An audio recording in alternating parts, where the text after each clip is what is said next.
بسم الله والصلاة والسلام على رسول الله صلى الله عليه وسلم. حبيبنا الكرام متابعينا في كل مكان، يا رب تكونوا بخير يا رب وسلامة دايما، كل سنة وانتم طيبين بمناسبة شهر رمضان الكريم.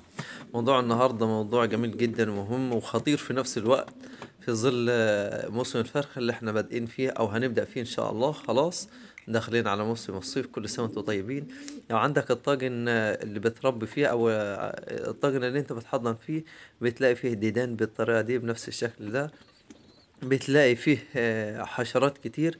فاعرف ان انت مش هتعرف تفرخ حاجة خالص. ولو بتربي حمام بلدي زواج الشعب اي نوع من الحمام، اعرف ان الحمام عندك هيفضل ضعيف وهيفضل تعبان مهما بتأكل كلفة كويسة ونظافة كويسة في الاكل وفي المية وجرعات فيتامينات واحماض امينية واملاح معدنية.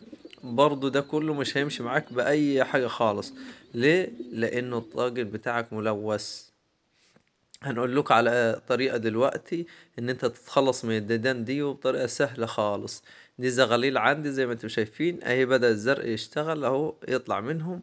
والطاجن هتبص تلاقيه بعد فترة لو ما استخدمتش العشبة اللي انا اقول لك عليها، يبدأ يتملي بالديدان والزغاليل دي تروح. هنحش الزغاليل وهنبدأ ننظف زي ما انتم شايفين كده الطاجن خالص. هنحش كل حاجة موجودة فيه وننضفه كويس. طبعا الغاوي مش هيتأثر بالمنظر لأنه ده غاوي يعني، فبتعمل بإيديك لابس جوانتي المتاح على أي طريقة يعني أنت تشتغل بيها. بتنظف الطاجن ده. وده شيح يا جماعة، ده شيح دول ب5 جنيه بس. بتمشي تشتريهم من عند العطار، بتقول له عاوز ب5 جنيه ب10 جنيه على حسب الكمية اللي عندك. وبنفرش الطاجن زي ما انتم شايفين كده بالشيح، كتر شوية في الطاجن ونفرش في الحواف كده بتاع الطاجن. وبنيجي فرشين بعديها بنحط شوية تبن ان شاء الله. بعد ما حطينا الشيح، بنيجي حاطين شوية تبن يا جماعة او نشارة خشب قش اللي متاح عندك على حسب ما انت بتحط. بس يا ريت فترة الشتاء ما نحطش تحديق يا جماعة، عشان التحديق بيكون بارد على الحمام. التحديق ممكن نقدمه للحمام لو عاوز تقدم تحديق. فاحنا حطينا شوية تبن، وبعد كده حطينا شوية شيح.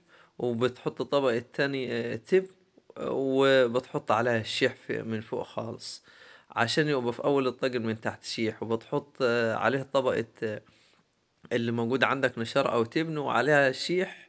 وبتيجي حاطط التبن وفوقها شيح. يا ريت لو عجبتك الفكرة ما تنساش تدعمنا بلايك وتشترك في القناة لو انت اول مرة تشوفها.